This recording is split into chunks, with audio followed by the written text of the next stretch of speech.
Então, eu só queria agradecer, em nome da diretoria executiva da ASP, a todos aí que estão participando aí desse evento de hoje, do curso em si. Trata-se de um curso já tradicional que a ASP promove praticamente todos os anos, né, para os associados e o público em geral. E esse ano tivemos a oportunidade, como o curso ele é online, de ter vários colegas de outros estados que, quando era presencial, sempre foi presencial, né, na sede da ASP em São Paulo, não era possível a participação. Então, eu desejo a todos uma excelente palestra, são todos muito bem-vindos. Realmente, como a Aline falou, devido à procura que nós tivemos desse curso, provavelmente vamos ter uma segunda edição no segundo semestre, com data ainda a ser definida. E agora eu queria agradecer em especial, tá, ao suporte da Liliane Leite e os coordenadores acadêmicos, que é a Aline Ferreira e o João Cunha, que todos os anos promove esse curso aí e cuida da seleção criteriosa dos palestrantes e professores. Então, eu vou passar para vocês poderem apresentar o nosso ilustre palestrante, né, da noite, ok? Bom, obrigada, Neide. Agora me apresentando oficialmente, boa noite a todos, eu sou a Aline Ferreira e eu, junto com o João Cunha, eu ajudo a coordenar esse curso da ASP já há algum tempinho. Tem anos em que nós oferecemos a modalidade GEP, né, que é o grupo de estudos, em que a gente trabalha discutindo casos concretos, e tem anos que nós disponibilizamos simplesmente o formato como desse ano de curso, com aulas sem ser grupo de estudos. E já que a gente já tem bastante gente online, aproveitar, antes de apresentar o Dr. Luiz Felipe, explicar um pouquinho como vai ser o curso esse ano. O curso, então, não vai ser um GEP, não vai ser estudo de caso, embora a gente sempre tente, né, trazer um approach mais prático para tudo que nós abordamos. Em resumo, esse ano teremos o curso no formato expositivo e não no formato de GEP, de grupo de estudos. A próxima aula será na quinta-feira, será comigo, sobre o tema competência. E para quem está inscrito no curso, o link não será o link de hoje, eu já advirto. Tem um segundo link para o qual vocês vão ter que se inscrever. Então, por favor, não utilizem o link de hoje. Então, seguindo a ordem, os temas abordados serão competência comigo, tutela de urgência com o Daniel Penteado, em seguida perícia com o Marcelo Mazzola, sempre lembrando que o curso é terça e quinta, tá? Então, terça-feira da semana que vem será o Daniel, na quinta que vem será o Marcelo Mazzola, falando de perícia. Indo adiante na nossa programação, nós vamos ter ainda, né, depois do Mazzola, a doutora Márcia Nunes, na terça-feira, dia 18/5, com sentenças. Em seguida, no dia 20/5, o João Cunha, abordando o tema de agravos. Dia 25/5, o Rodrigo Gomes de Mendonça Pinheiro, com o tema de recurso especial e recurso extraordinário. O Marcelo Mazzola volta no dia 1º de junho, com o tema de IRDR. E eu estou, acho que, pulando algum tema. Sim, dia 27/5, o Rodrigo Gomes vai falar de precedentes vinculantes e, por fim, dia 8/6, execução com Samuel Mesalira. Ok? O curso ele não fica gravado, então, se vocês não estiverem logados no dia e horário da aula, vocês não vão ver a aula. E sem mais delongas, e lembrando a todos de, por gentileza, manterem seus microfones no mudo, para eu não ter que mutar vocês, por favor. Eu passo a palavra para o João Cunha.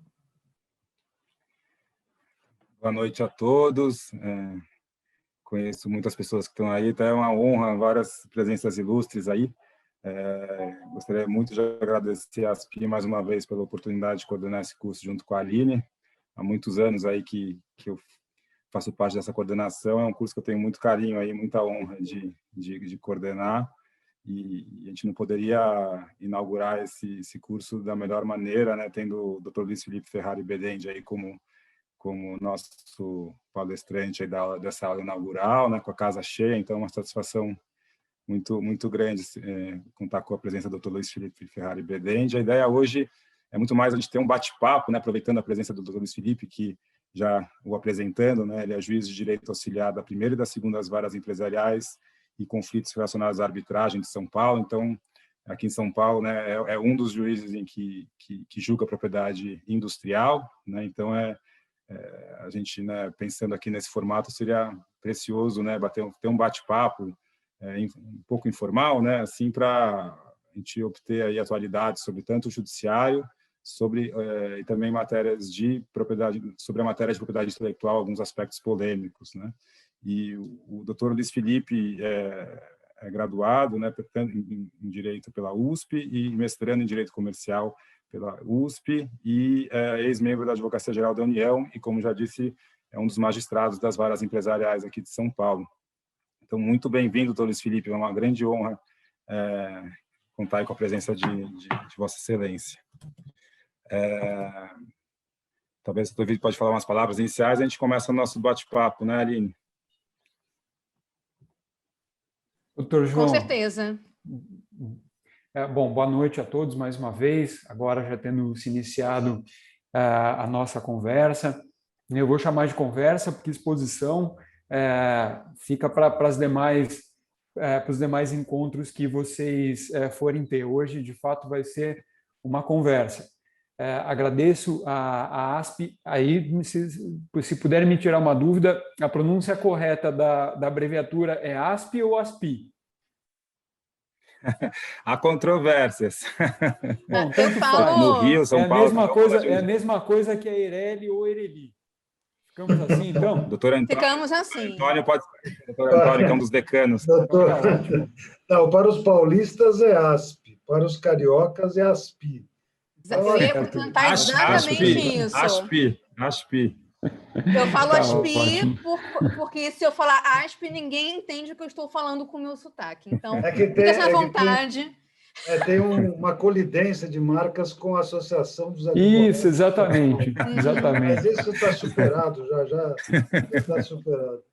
Exatamente. Bom, de todo jeito, eu agradeço muito a associação pelo convite, em poder conversar com vocês, expor a minha posição como juiz, e o faço em nome dos doutores Aline e João, que gentilmente me chamaram para compor essa bancada virtual, e com os quais eu conversei semana passada para a gente alinhar.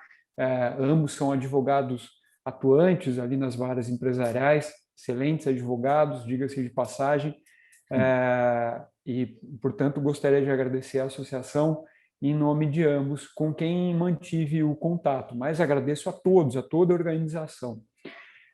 Bem, eu muito me interesso por esses encontros fora do processo, são encontros, ora de cunho acadêmico, ora de cunho institucional, em que seja possível a gente trocar ideias fora do ambiente judicial, em que cada um de nós assume um papel, inclusive o juiz, apesar de ser a parte, e o juiz é uma parte do processo, apesar de ser a parte imparcial, ele também faz parte do jogo, e deve ao presidente do processo, deve conduzir o processo. Tem uma função, portanto, dentro do processo. Aqui não. Aqui existe essa flexibilidade, uma maior liberdade, muito maior liberdade, da gente poder trocar ideias. E a partir dessas ideias, eu muito, em particular, evoluo na atividade jurisdicional, já mudei posicionamentos a partir desses encontros que eu tive, nesses ambientes institucionais, e espero também poder agregar aos senhores a visão aí que eu tenho do outro lado. Daí porque a importância e a minha satisfação em poder participar desses encontros. Ali pela Vara Empresarial, eu posso, o Dr. João, ler uma breve síntese do meu currículo. Eu muito me orgulho de ter sido, de ser o primeiro juiz de ambas as varas empresariais. Eu estou lá desde o primeiro dia, fui quem instalou as varas empresariais, não era um especialista na matéria, em propriedade industrial, trabalhava na vara civil, mas não só em vara civil também, por ser um juiz auxiliar, eu não tenho uma posição fixa dentro da capital, então, ora ficava alternando entre o direito público, ali nas varas de fazenda, e aí o tribunal, a designação aproveitava dos meus parcos conhecimentos de direito público pelos quase uma década de AGU antes da magistratura, então eu já tenho quase uma década de cada, ora ficava no civil, ali no João Mendes, onde pude atuar certamente com a matéria de propriedade intelectual, e aí não só propriedade industrial, mas também direito de autor. Mas isso muito longe de ser um especialista. Não que eu seja um especialista, busco agora me especializar nisso. Mas, na época que assumi as varas empresariais, foi um desafio enorme para mim. Fora, os senhores bem sabem que a competência ali não está restrita à propriedade industrial. Era uma parte, aliás. Ao lado... E nem é o carro-chefe, só para se terem uma ideia, o carro-chefe é societário.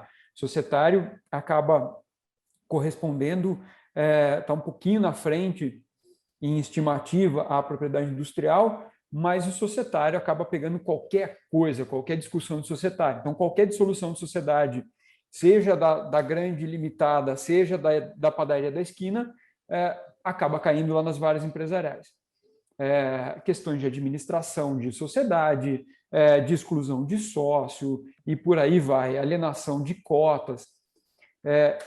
Mas, em termos de volume, eu digo, aí vem certamente a propriedade industrial e, junto com ela, o tema da concorrência desleal, que eu posso dizer talvez seja a minha paixão, tanto que é o meu objeto de pesquisa no mestrado. E, além disso, ainda os conflitos relacionados à arbitragem e o contrato de franquia. Então, esse é o dia a dia das varas empresariais, que não esgota a matéria empresarial. Para quem não é de São Paulo, já informo, existem 3 varas de falência que tocam a matéria falencial recuperacional, mas, ainda assim, existe um resquício da matéria empresarial que está nas varas cíveis, não só centrais, mas as distribuídas pelos diversos foros regionais. Por exemplo, matéria de certos contratos, o único contrato empresarial que acabou indo para a vara empresarial foi o contrato de franquia. Então, todos os demais continuam nas varas cíveis. Mas posso dizer que as varas empresariais, em conjunto com as varas recuperacionais, pega boa parte da matéria empresarial. Então, essa é uma fala inicial de agradecimento e de apresentação e complementação que o Dr. João já tinha falado. E vamos, então, à conversa. Perfeito, doutor Felipe. Ótimo já ter apresentado aí a vara empresarial e a sua atuação. Então, me permito fazer a primeira pergunta, depois a Aline faz na sequência, a gente vai fazendo esse bate-bola. A gente talvez começa com a pandemia, né? Como a pandemia trouxe esse grande desafio para o judiciário, né, brasileiro e paulista em particular, de da noite para o dia se tornar 100% digital, né? As varas empresariais já nasceram 100%, né, com processos de meio eletrônico, mas certamente imagino que tenha mudado bastante, né, as rotinas e as dinâmicas, né? Então, tenho curiosidade de saber, imagino que os colegas aqui também tenham, no impacto, né, de trabalho que trouxe, né, a pandemia e como as varas se organizaram, né, para essa nova realidade que nos acometeu aí mais de ano, e se houve um aumento, né, no volume de trabalho, e se a especialização trouxe alguma forma de ajudar, né, a lidar com essa nova realidade, né, se por ser especializada isso de alguma maneira auxiliou. Então, talvez tenha um panorama sobre a pandemia, um breve panorama, né, que temos muitas perguntas, mas seria precioso ouvir Vossa Excelência um pouquinho sobre esse tema da pandemia e como alterou a dinâmica aí do judiciário, em especial das varas aí, empresariais. Claro. Bom, a pandemia foi uma surpresa para todos, ninguém esperava que a pandemia fosse durar, essa situação de isolamento social fosse durar por tanto tempo, tanto que eu me lembro quando, imagino que essa tenha sido a sensação de todos, aliás, quando o fórum fechou, isso em março do ano passado, fim de março do ano passado, a expectativa, na pior das hipóteses, imaginava é que no mês de maio, em algum momento, a gente iria voltar. Ficamos fechados, totalmente fechados, até meados do ano, não me recordo exatamente quando, portanto, voltamos presencialmente ao fórum, mas de uma forma bastante híbrida e muito parcial.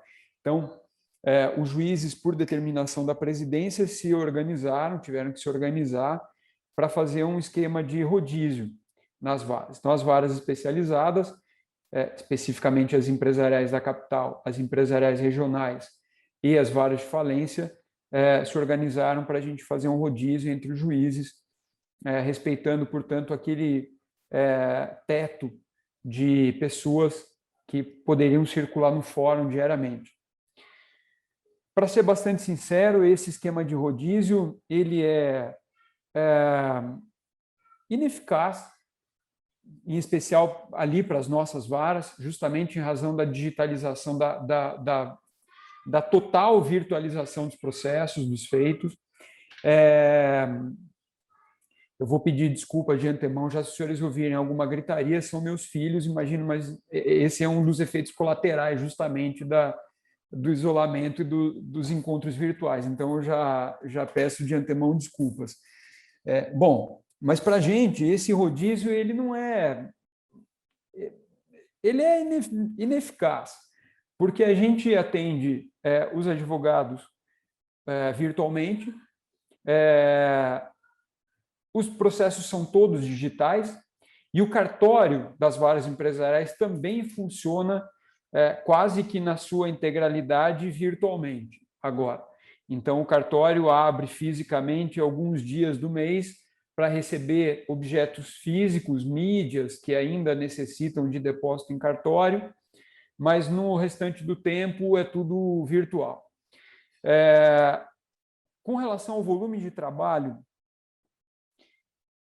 a pandemia, num primeiro momento, ela trouxe o que eu consigo identificar, as tentativas, e aí vou falar de tentativa porque, enfim, tinha das mais diversas situações, mas tentativas de se flexibilizarem os contratos empresariais, que eram os que caíam lá com a gente, e ainda especificamente aqueles que ostentavam um compromisso arbitral nos respectivos contratos, porque como eu disse, o único contrato que a gente pega são os contratos de franquia. Em matéria societária, tivemos alguns litígios também, especificamente em deliberações sociais, necessidade de se realizarem os conclaves na forma virtual. Esse foi o foco da pandemia para as varas empresariais, que eu consigo identificar. Em relação à propriedade intelectual, sinceramente, não vislumbro grande diferença no antes e no depois, com exceção do cumprimento de medidas de busca e apreensão que se tornaram mais dificultosas, justamente em razão da escassez da central de mandado, de oficiais de justiça da central de mandados, e mais obstáculos, portanto, para esse cumprimento das medidas de busca e apreensão de produtos contrafeitos e por aí vai, ou de coleta de amostras para servirem futuramente de objeto de perícia. Não houve um aumento tão significativo no geral nas varas empresariais. Por quê? Porque a gente já está num patamar alto, para ser sincero. Desde a instalação das varas empresariais, a gente veio numa curva crescente, ascendente, e agora, fazendo uma comparação com a situação da pandemia aqui no Brasil, a gente está num platô elevado, vamos dizer. a nossa distribuição, ela fica aí na média em 70% da distribuição numa vara civil central. E aí se pode dizer, poxa, mas não dá nem uma vara civil. Só que, evidentemente, os senhores que atuam nas varas empresárias bem sabem os tipos de demanda que ali tramitam. Então, ao contrário de uma vara civil comum, eu não tenho uma ação de DPVAT, uma ação de locação, uma ação de indenização de trânsito, por acidente de trânsito, e assim vai, que me faz ter a possibilidade da maior fluidez para os processos em trâmite. Ali na média, os processos são extremamente complicados. Então, se imagina pegar uma demanda de patente, aquela patente de agrotóxico, e aí ainda ao lado uma cautelar pré-arbitral, que são das mais complicadas, as demandas arbitrais, porque aí não existe qualquer tipo de especialização, a nossa especialização se dá em razão do processo e não do objeto, não da relação jurídica em si. Então, eu posso pegar qualquer tipo de relação jurídica submetida à arbitragem, e aí minha competência vai para tutela de urgência pré-arbitral e para execução e nulidade das sentenças arbitrais. Ou então uma demanda societária envolvendo debêntures, por exemplo. Essa é a rotina, é o dia a dia. As demandas, o volume começou tímido no começo no início da pandemia, porque todos estavam assustados, ninguém sabia qual era o terreno, em qual situação a gente estava, e aí depois, paulatinamente, foi aumentando de novo, atingiu o pico e ficamos no pico. Em termos de produtividade, a gente conseguiu manter a produtividade. A rotina nossa, assim como de qualquer outro que faz o home office, se alterou. Então, estando, para quem tem família, estando todos em casa, é evidente que a gente precisa se adaptar, todos tiveram que se adaptar à rotina, quem tem criança, então, acompanhamento de trabalho escolar e por aí vai. O trabalho ele ficou muito mais picado ao longo do dia. Então, os senhores podem ver, assim, eu já mandei e-mail, já agendei despacho à meia-noite, ou de manhãzinha, ou já lancei decisão de sábado e domingo. Essa é a rotina que se estabeleceu para todos nós. Mas, felizmente, conseguimos manter produtividade, sim. Eu acho que esse é um pouco do panorama que eu gostaria de trazer para vocês dessa situação pandêmica que a gente ainda vive e está muito longe de voltar à normalidade.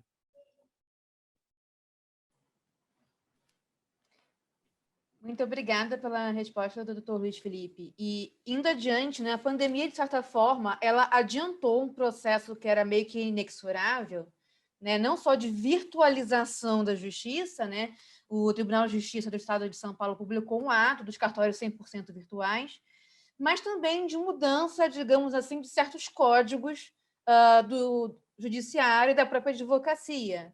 Trouxe talvez mais interação entre advogados e juízes e entre as partes em geral.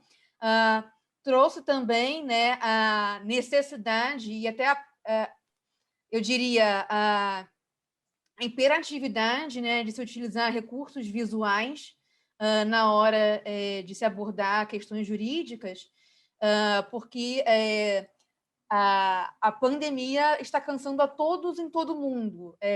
Inclusive, entrou no dicionário da língua alemã uma nova palavra esse ano, que é o Corona-Mood, que é o cansaço da pandemia. Então, eu queria que Vossa Excelência, por gentileza, abordasse como as varas empresariais, e Vossa Excelência em particular, veem a interação com os advogados e as partes, né? Se isso, de alguma forma, enfim, afeta a independência do juiz, na sua visão, e também com relação ao uso desses recursos visuais no contato entre advogados e juiz. Bom, o contato virtual, ele tem suas desvantagens, mas ele trouxe mais vantagens do que desvantagens. Aí eu falo como na posição de juiz e não de forma institucional, mas como um trabalhador juiz. É muito melhor para a minha organização, para a organização da minha agenda, esses encontros virtuais. E por quê? Como os senhores bem sabem, ali no fórum, ainda que só no período da tarde houvesse a disponibilidade do acesso de advogados para despachar com juízes, mas, em especial nas varas empresariais, em que existe um fluxo muito grande de advogados em razão da complexidade e do valor econômico das demandas,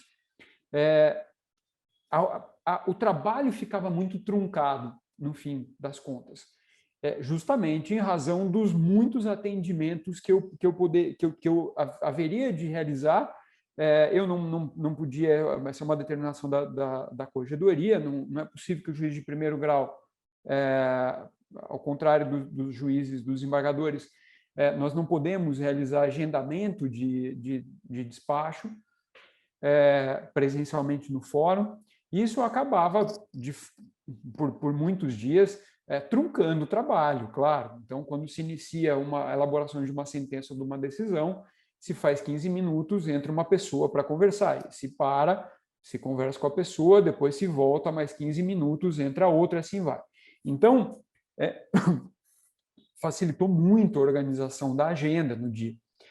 Então, eu reservo aquelas reuniões diárias, um tanto do dia, realizo todas elas, e ok, muitas vezes ainda eu consigo conversar com o advogado já por e-mail. Então, ora eu já despachei o processo em que ele pediu uma audiência, ora é possível que, pelo resumo que ele próprio já tenha feito, eu falo, doutor, isso foi suficiente, eu consegui, o senhor já me mandou peça, já fez o resumo, é mais do que suficiente, caso tenha alguma dúvida, marcamos uma audiência, mas muitas das coisas eu consigo resolver por e-mail também. A desvantagem justamente é que o acesso virtual aproximou todo mundo. Então, é muito mais fácil se realizar um despacho virtual do que também se ter que ir ao fórum, sair do escritório e ter que ir ao fórum. Então, esse assim, e aí, claro, veja, desvantagem, eu estou falando para a minha organização, para deixar muito claro. Mas eu recebo um volume de e-mails solicitando audiências diariamente muito grande. E isso eu ouço dos meus colegas também. Mas, justamente o acesso à justiça foi facilitado, que é o essencial, o que é o fundamental. Aí, olhando do meu lado, sob a minha perspectiva, mas por vocês, facilitou demais também, porque os senhores não têm que se deslocar do escritório, ainda que esteja aqui em São Paulo, para ir até o fórum, para conversar por 10 minutos, quando muito, com o juiz. Ou então sair de um escritório de outra cidade ou de outro estado, pegar um avião para vir aqui conversar por 15 minutos e voltar. Essa é uma economia enorme que se faz de tempo, que é essencial, e dinheiro dos senhores, dos clientes, de todos. É muito mais fácil. Então, de fato, a pandemia ela trouxe também na nossa área, no nosso campo, um progresso que aconteceria ao longo do tempo, mas de uma forma muito mais lenta. A gente precisou se adaptar de uma forma muito mais rápida e eu acho que veio para ficar. Tanto, uma informação importante, a doutora Aline, a senhora mencionou os balcões digitais, o cartório totalmente virtual, que o tribunal encampou e vem instalando protótipos. Houve uma regulamentação recente do tribunal, do órgão especial, estabelecendo o home office depois da pandemia para juízes e servidores, tendo em vista justamente a manutenção da produtividade ao longo do tempo. Então, o home office ele trouxe uma economia enorme para os cofres do Tribunal de Justiça. Só para se ter uma ideia, imagine quanto não se economizou com água, luz, papel higiênico, qualquer produto de limpeza, qualquer coisa, porque as pessoas estão em casa. Então, isso foi uma economia enorme. E, a par da produtividade, essa economia foi uma das molas que impulsionaram a regulamentação do home office pós-pandemia. Então, de fato, isso é uma coisa que veio para ficar, foi muito rápido, assim como aconteceu em muitas áreas. A nossa também foi afetada nesse aspecto. A senhora, eu falei tanto que, no fim, a segunda parte, se a senhora puder me rememorar, agradeço. A segunda parte era se, na sua visão, de alguma forma, esse contato, digamos assim, mais informal entre partes, advogados e juiz, de alguma forma afeta a independência do juiz. Qual seria a sua visão? Tá. Não afeta. E vou dar um exemplo para a senhora. A senhora imagina fazer os atendimentos todos à tarde, faço alguns, eu ter que passar uma boa parte em casa do tempo com terno, gravata. Então, essa é uma coisa, por exemplo, e aí eu já aviso de antemão, o advogado fala, doutor, o senhor me perdoe, mas eu estou em casa, isso não influencia em nada, não impacta em nada, que é a palavra, que é o essencial justamente. Então, aí, o que dá o tom, a meu ver, não é a quebra de certas formalidades, o ambiente forense, a sala madeirada e por aí vai. E isso acaba trazendo um temor até, a depender de quem frequenta o fórum. Alguns frequentam mais, outros menos, uns estão mais acostumados, outros menos, mas a postura do juiz em particular, isso é o que dá o tom, no fim das contas. Então, essa aproximação, o juiz não deixa de ser o presidente do processo, e a aproximação, o contato que ele tem com partes e advogados, a relação tem que continuar sendo respeitosa e na posição de juiz imparcial. Da mesma maneira em que ele ouve o advogado no fórum, ele vai ouvir virtualmente, pela câmera, estando de terno ou não estando de terno. E o que, repito, vai dirigir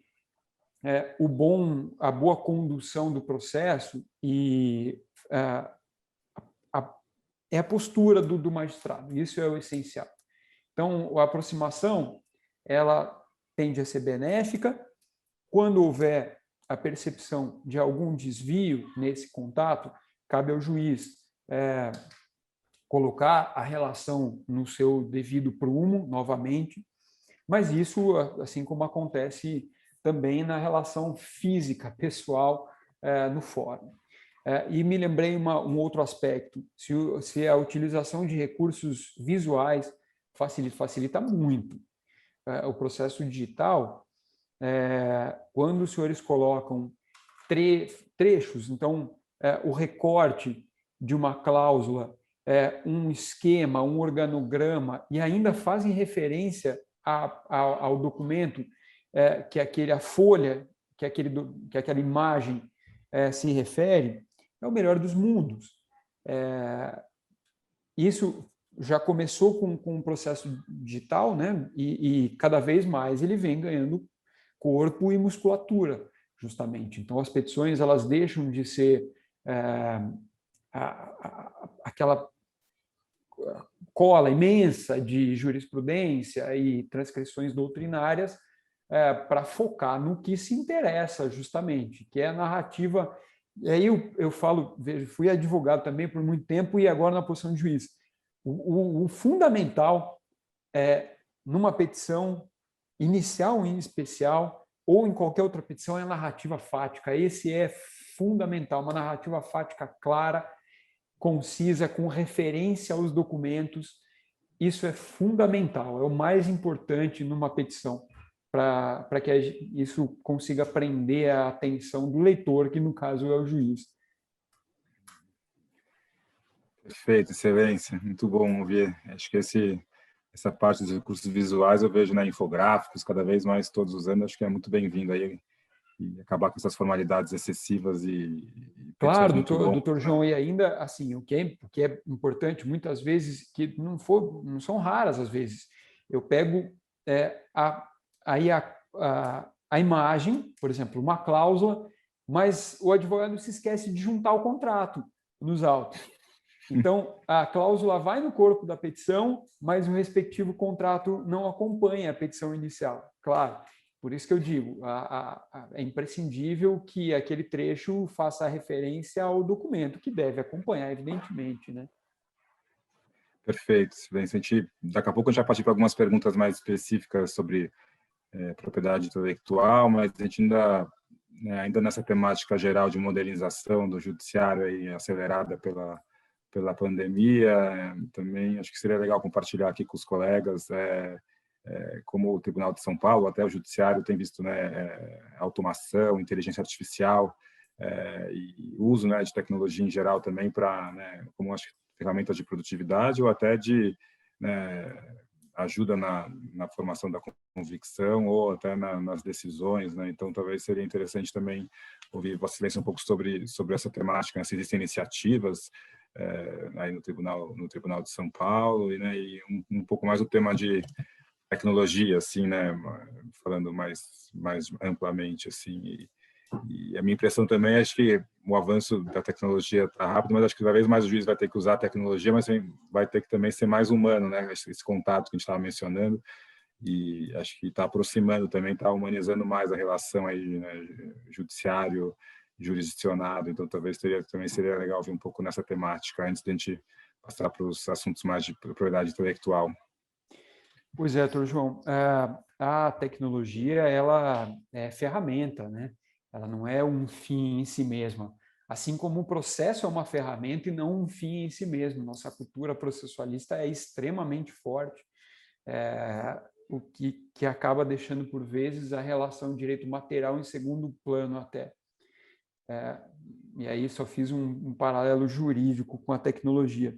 O tribunal está atento para a tecnologia, então, fora a virtualização dos autos, que é bastante avançada no TJ de São Paulo, ele também tem iniciativa com relação à utilização de inteligência artificial no trabalho jurisdicional. Existem projetos já em andamento, iniciados pelas várias execuções fiscais aqui da capital para a utilização de inteligência artificial. E por que as varas de execuções fiscais? Porque as execuções fiscais, no geral, elas representam um maior volume de demandas em boa parte das comarcas. Só para os senhores terem uma ideia, existem comarcas no interior em que há 20 mil habitantes na comarca, em certa cidade, com 20 mil execuções fiscais em trâmite. O que corresponderia a uma execução fiscal por cabeça, o que é uma coisa inimaginável. Dentre essas execuções fiscais, existem valores muito baixos. Então, taxas muito baixas, de valor muito baixo, prestações de IPTU, e, enfim, quaisquer tipos de tributos que demandam um custo enorme. O custo de manutenção de um processo ele acaba se tornando muito maior do que a cobrança em si do próprio tributo. Mas se entende o fisco a necessidade de cobrar os tributos que a eles são devidos, e daí a razão pela qual existe esse número tão grande de execuções fiscais. E a inteligência artificial ela vem justamente para separar o joio do trigo. Nas execuções fiscais existem muitas teses já consolidadas, tanto sob o aspecto processual quanto sob o aspecto da relação de direito material. E os robôs servem justamente para fazer essa separação e para dar maior vazão. Mas veja, eu não estou a par desse projeto, mas pelo que eu já ouvi de conversa, já acompanho as regulamentações no Diário Oficial, os robôs, evidente, eles são alimentados por seres humanos. Então, como eu disse, eles servem como ferramenta benéfica para se dar maior vazão aos processos. Essa é uma tendência que a gente, inclusive, seria até possível nas varas empresariais, especificamente. Existem algumas decisões padrão ali que a gente acaba lançando. Então, cito um exemplo, recebimento recebimento não, mas vou chamar de recebimento, que a gente não recebe mais recurso de apelação, isso é competência do tribunal, mas aquela decisão em que se abre vista para as contrarrazões, essa, por exemplo, é uma decisão padrão que pode muito bem ser tocada pela inteligência artificial. Um exemplo só, especificação de provas, citação quando não há pedido de tutela e a análise seja mais simplificada, e por aí vai. Claro que num lugar em que exista um volume muito grande, com teses já consolidadas, a exemplo das execuções fiscais, o campo de trabalho da inteligência artificial é muito maior, muito mais largo do que num trabalho muito mais customizado, como das varas empresariais. Mas vamos ver como é que a coisa evolui e por que não a gente se utilizar também desse tipo de tecnologia ali nas varas empresariais. Fora isso, a tecnologia trouxe também para a gente meios de busca, e cada vez mais isso se torna concretizável, meios de busca de bens. Então, raramente se expede ofício hoje em dia. Isso é uma coisa que vai acabar. Primeiro que estão à disposição inúmeros sistemas em que é possível fazer a busca de endereços e busca de bens. O próprio Bacenjude ele foi revitalizado agora, houve a união de outros tipos de investimento em que é possível, por uma única pesquisa, se atingir o patrimônio rentável de quem tem relacionamento com o banco. Esse é um dos exemplos. Outro exemplo que eu cito, as correspondências oficiais, as cartas com AR já estão amplamente consolidadas, e aí cito um truque que o SAGE nos permite, que é vincular a expedição da carta imediatamente ao lançamento de uma decisão que recebe a inicial. Então, eu assino a decisão vai para os autos, sobe aos autos, automaticamente essa carta é expedida e encaminhada para os Correios, a carta de citação. Veja, essa é uma vantagem da tecnologia, a citação da Fazenda Pública de grandes litigantes, como os bancos, e por que não de outros litigantes via e-mail. Se cada vez mais a gente avança nas comunicações via e-mail, ela precisa se tornar mais segura, em especial a forma de comprovação do recebimento desse e-mail, mas é um campo também em que se avança bastante. Eu acho que esses são bons exemplos que são utilizados não só nas varas empresariais, mas de uma forma ampla, posso dizer, no TJ de São Paulo. Excelente, excelência. Aline agora tem a próxima pergunta, né, Aline? Sim, indo para algo, digamos assim, mais processual, um tema que não é exatamente novo no processo civil, mas que ganhou muita força com o Código de Processo novo de 2015, é o tema do papel do juiz na condução do processo, né? Saindo da postura de um mero espectador para alguém que tem uma postura mais proativa. Então, a nossa pergunta seria no sentido de como Vossa Excelência vê o papel do juiz na condução do processo, especialmente também no que se refere a meios alternativos de solução de controvérsia. Tá. Se Vossa Excelência puder falar um pouquinho da experiência das varas empresariais de São Paulo em relação a esse aspecto específico, seria ótimo. Tá ótimo.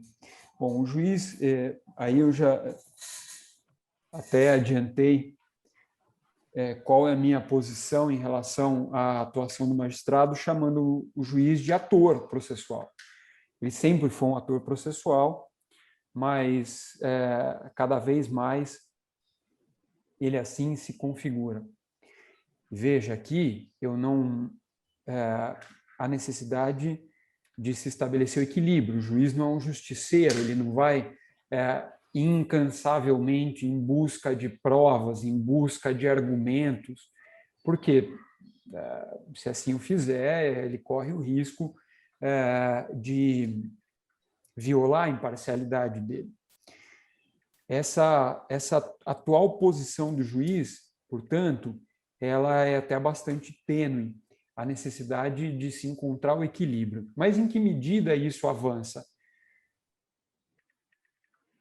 Talvez a chave, ou uma das chaves, tenha sido trazida pelo CPC com a palavra cooperação. Os atores processuais devem cooperar para a busca da solução para o caso concreto.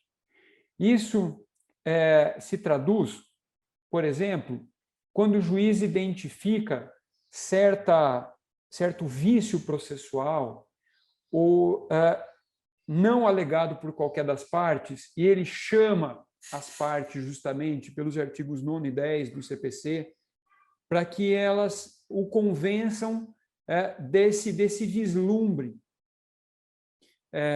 do magistrado. Eu confesso que quando veio o CPC, eu olhei com muita reticência os artigos 9 e 10. Mas, incontáveis vezes, eu vislumbrei uma solução jurídica e, após convocar as partes para que elas se manifestassem sobre esse vislumbre, elas me convenceram de que não era o caminho. E eu acabei não o adotando, depois justamente da manifestação das partes. O que antes teria me levado à extinção do processo em resolução do mérito, eventualmente. Que isso não aconteceu. Veja, eu não estou, nessa situação, atuando em nome de qualquer das partes. Eu estou atuando dentro das 4 linhas do campo processual, como o árbitro daquela partida, justamente. Eis a chave. O juiz precisa atuar dentro das regras que lhe são postas pelo Código de Processo Civil. Outra decorrência dessa cooperação, que já era possível antes, certamente com o CPC de 73, mas veio com mais força, que é a busca pela solução consensual dos litígios. Então, não obstante, no grosso, os juízes não se valham da audiência de tentativa de conciliação prévia à apresentação da contestação, e isso acontece por falta de estrutura. Se a gente fizesse isso, a gente teria uma pauta longuíssima que obstaria a própria prestação jurisdicional, a gente basicamente ficaria fazendo audiência de conciliação, mas é possível se identificar e chamar as partes para conciliar em qualquer momento, e não só conciliarem perante o juiz. Em algumas situações, nós, juízes, aí, puxando para as varas empresariais, conseguimos que as partes celebrassem negócios processuais, no fim das contas. E esses negócios processuais as remetessem para meios de solução alternativos. Não gosto dessa palavra, porque uma forma não jurisdicional ela é tão válida quanto a forma jurisdicional, mas vou usar a denominação clássica. As partes foram, por conta própria, remetidas à solução alternativa de conflitos, seja pela conciliação, seja pela mediação. Para o juiz servir como mediador é um pouco mais complicado, já que o juiz vai acabar chancelando aquele acordo das partes. Mas é possível que as partes se valham da mediação. A mediação é uma forma poderosíssima na solução de conflitos e muito pouco explorada ainda. Então, é possível que, se numa audiência de tentativa de conciliação não tenha surtido efeito a figura do julgador, e ela é muito poderosa, diga-se de passagem, porque ouvir da boca de alguém que vai julgar a sua vida de que talvez a sentença não seja a melhor solução para certo caso concreto, isso é uma força gigantesca para dar uma luz para as partes, para que elas celebrem um acordo. Mas, ainda que isso não seja suficiente, é possível que as partes, por conta própria, vão para outra via fora do processo, para quem tenha maior experiência do que o próprio juiz na solução de conflitos. A nossa formação como juiz ainda é muito incipiente em relação à atuação como conciliador. Basicamente, hoje em dia, o juiz que é um bom conciliador é porque ele tem um feeling próprio para isso. As escolas de magistratura, cada vez mais, mas ainda muito timidamente avançam na posição da conciliação, e falta formação para a gente. Nós somos acostumados a julgar, a prolatar uma sentença, não a conciliar. A conciliação, portanto, vem da prática, muita tentativa e erro, mas nessa linha, algo menos consolidado e estruturado, se não pela prática. Bom, a conciliação, portanto, a meu ver, ela é uma decorrência da cooperação que deve haver. Busca de provas. Esse é o campo talvez mais espinhoso para o juiz. Até que ponto ele pode ir na determinação de realização de provas por conta própria, sob pena de violar a imparcialidade que lhe é natural. Mas, como a gente bem sabe, o juiz, com o CPC de 2015, isso se consolidou, um posicionamento que já vinha tomando corpo cada vez mais ao longo das décadas com o CPC de 73. O juiz, ele não é um mero espectador, porque ele é o destinatário da prova, no fim das contas.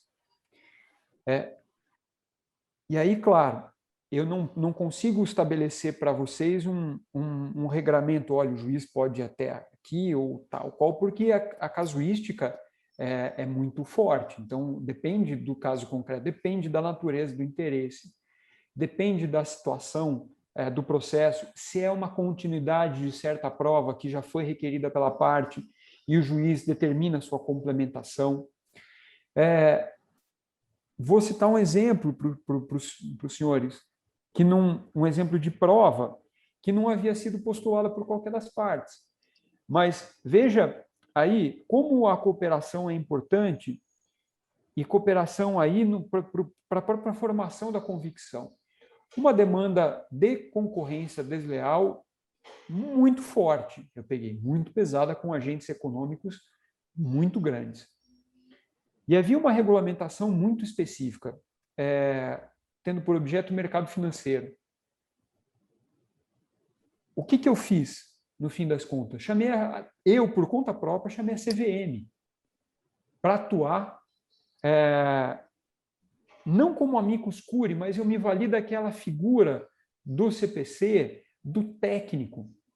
E aí eu fiz expressa menção, dizendo que era uma analogia que o técnico da CVM não iria funcionar precisamente como aquele técnico, aquele expert, que é ouvido pelo juiz para a solução de uma dúvida técnica fora do direito, sem a realização de perícia.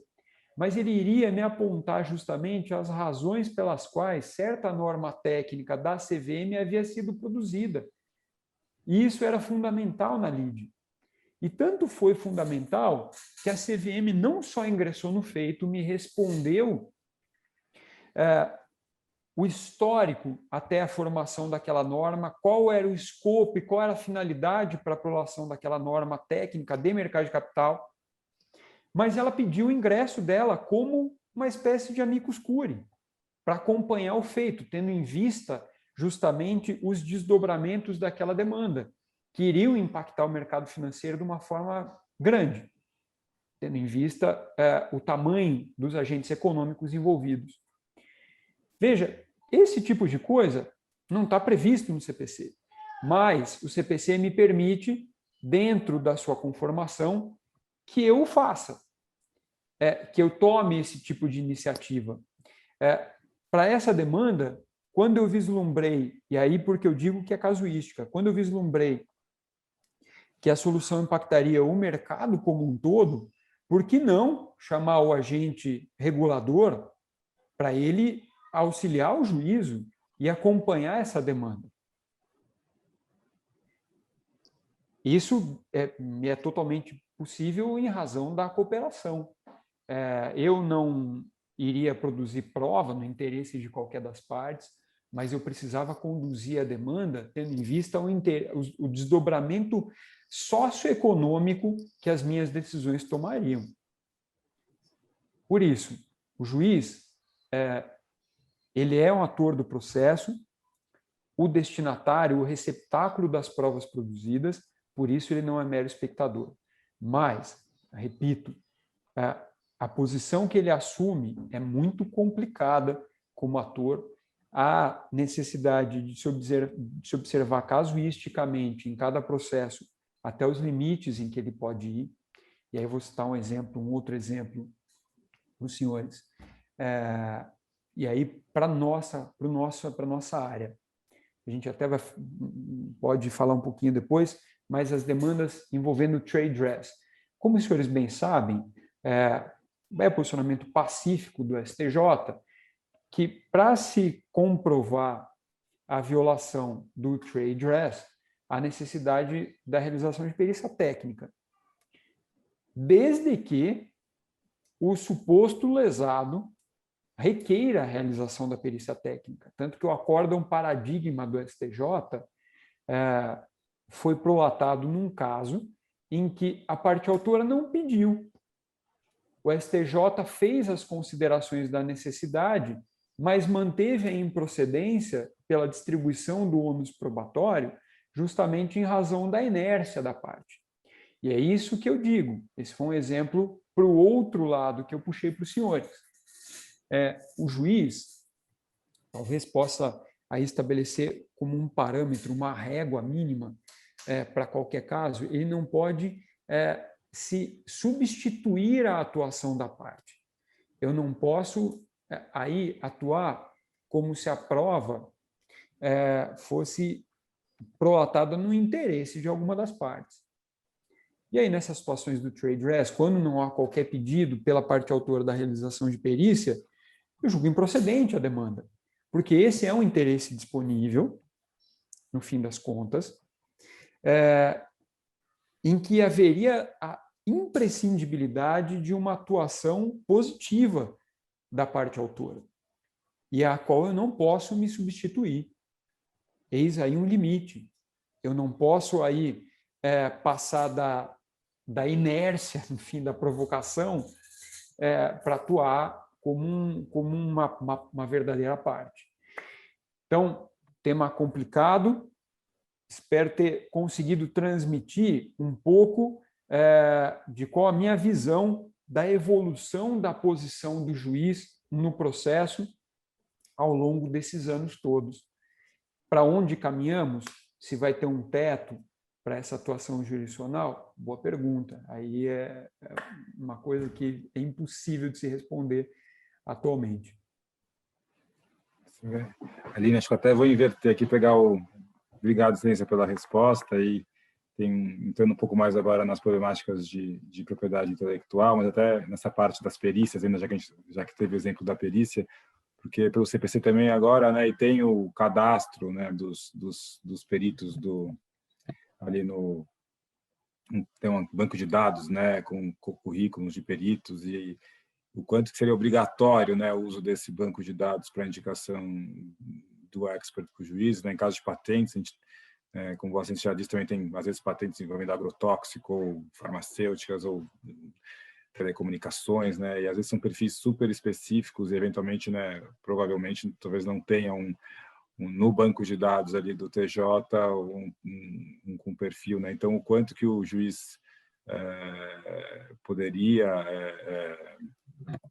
nesse caso, indicar alguém por conta própria, né? Acho que o quanto o quanto que vem sendo útil esse cadastro dos peritos, né? O quanto que na prática também os peritos realmente se cadastraram e tem uma diversidade rica, e até talvez, de novo, né, no dever de cooperação das partes, isso já com alguns colegas que eu estou vendo aqui, já fizemos perícia consensual, né, que às vezes também é um momento, se são às vezes, né, duas partes com, né, empresas grandes que estão acostumadas ao litígio, então talvez não vem fraqueza, né, talvez eventualmente de comum acordo escolher um expert que vá contento ali ajudar o juiz, né, a dirimir ali a questão técnica envolvida. Então, talvez ouvir Vossa Excelência um pouco também sobre a perícia consensual, o quanto que é bem vista, né, na vara empresarial ou por Vossa Excelência, né, falando por Vossa Excelência, acho que seria um tema interessante aí, para depois a gente passar para outras perguntas de propriedade intelectual também, e reforçando quem tiver perguntas aí pelo chat, fiquem à vontade também. Bom, o cadastro de peritos, depois do CPC 2015, ele foi a concretização da exigência do novo código, e antes os peritos funcionavam da seguinte forma: por regulamentação interna do tribunal, aqui falo especificamente do TJSP, os peritos se cadastravam em cada vara. Então havia um processinho, no fim das contas, que eles montavam, com certidão de antecedentes, breve currículo, diploma, e eles depositavam na vara, o juiz corregedor daquela vara deferia, chancelava o cadastramento desse perito. O cadastro trouxe muitos pontos positivos no fim. Por quê? É possível se verificar de uma forma ampla se certo perito sofreu alguma sanção, se ele não está mais ativo no cadastro, se houve algum problema com relação a ele em certo processo, o que antes não era possível, a não ser quando certo juiz encaminhasse para a corregedoria alguma sanção que houvesse imposto àquele perito, a corregedoria comunicava os demais juízes. Mas, veja, é impossível se acompanhar por diário oficial o descadastramento ou aplicação de sanção a certo perito. Ninguém vai ter um cadastro, um arquivo próprio, um fichário próprio, se tal ou qual perito está ativo, inativo, cadastrado, descadastrado, ou se sofreu alguma sanção ou não. Eis a importância do banco de peritos, desse banco geral de peritos. Quando eu vou fazer, inclusive, a indicação, quando eu faço a nomeação, a comunicação vai para o e-mail cadastrado do perito. E se existe algum problema, o sistema acusa o problema em relação àquele perito. Eis a importância. Qualquer pessoa, por outro lado, qualquer pessoa interessada pode se cadastrar no portal. Estando ela cadastrada no portal, há também, então, outra vantagem, é a uniformização dos requisitos necessários para que certa pessoa possa atuar como perito. Então, essa análise não é feita mais singularmente pelo juiz, ela é feita pelo sistema, no fim das contas. Então, há a uniformidade, o que evita, o que pode evitar a pessoalidade. Então, certo juiz, certa vara aceitaria um perito porque o conhece, seja lá o que for, mesmo não tendo os requisitos. Agora, isso fica muito mais difícil, já que o sistema é quem faz a triagem. Por outro lado, mantemos a mesma situação anterior. Qualquer pessoa pode se cadastrar no portal de peritos, basta para ela ser nomeada que ela esteja cadastrada no portal. Agora, o apontamento, ele acontece por cada juiz. Então, os juízes acabam indicando os profissionais que têm confiança, e o único requisito, reforço, é estar o sujeito cadastrado no portal.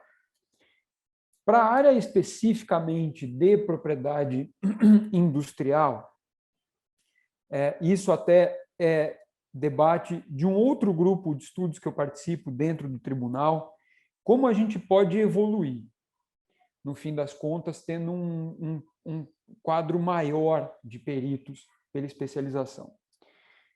Eu já me deparei com situações de patentes, em especial, muito complicadas, muito específicas, que eu fui para a academia, então para as universidades.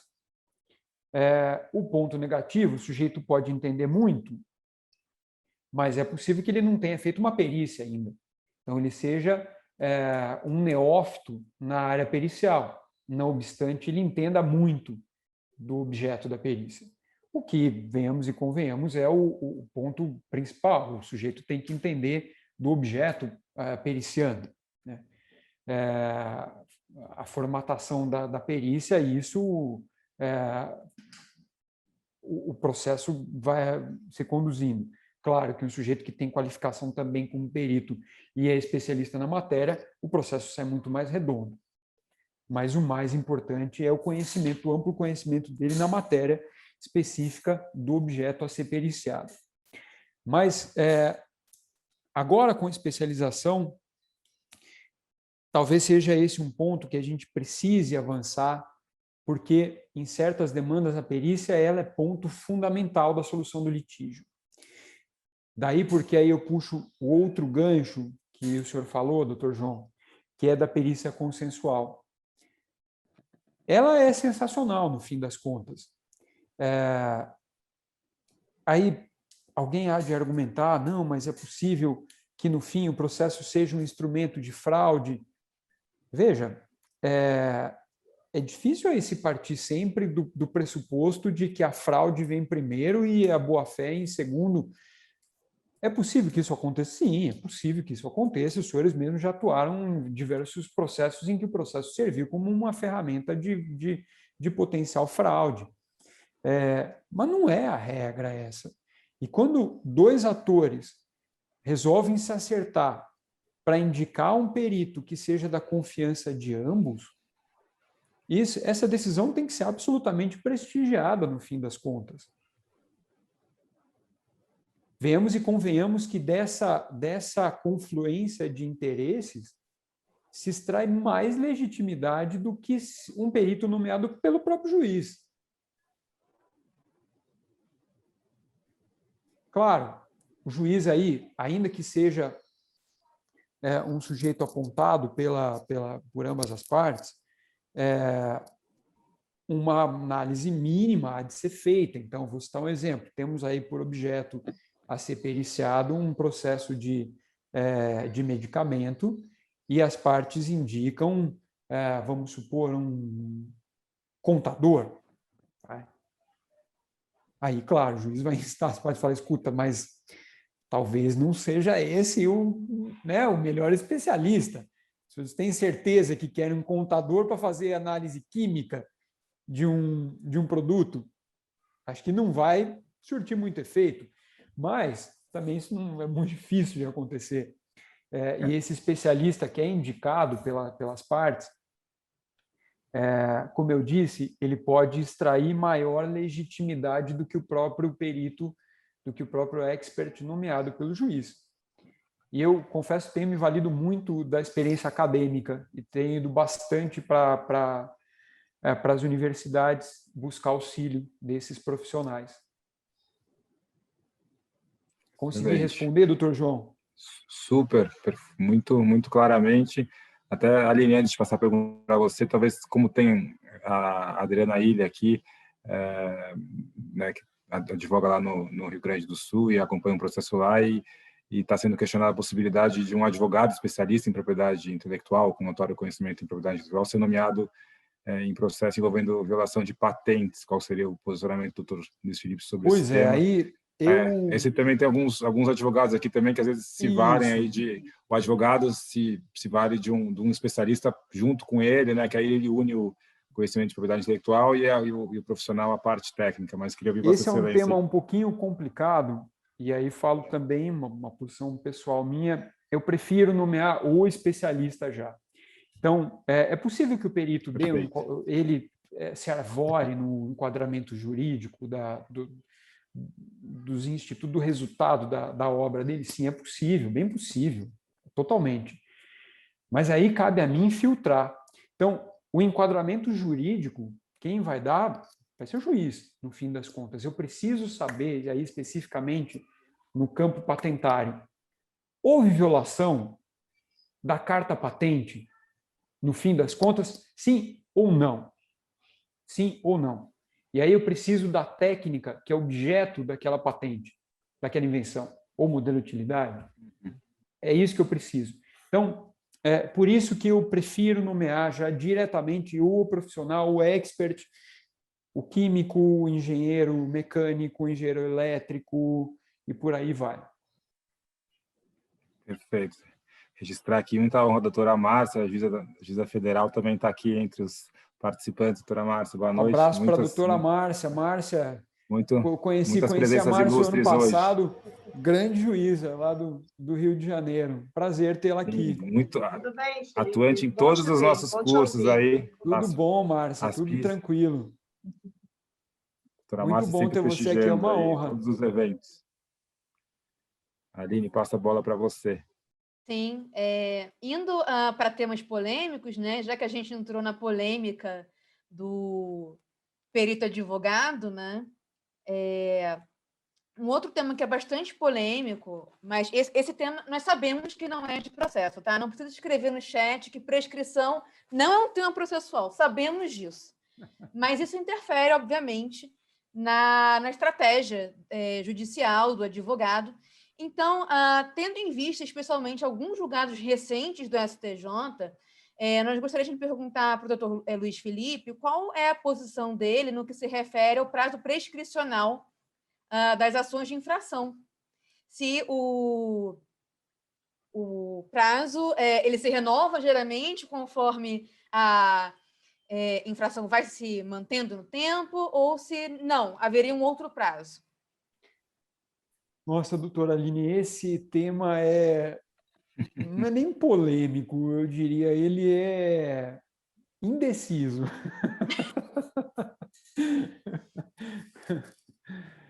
Bom, o Superior Tribunal de Justiça tem a posição de que ocorre prescrição em relação à violação, mas não...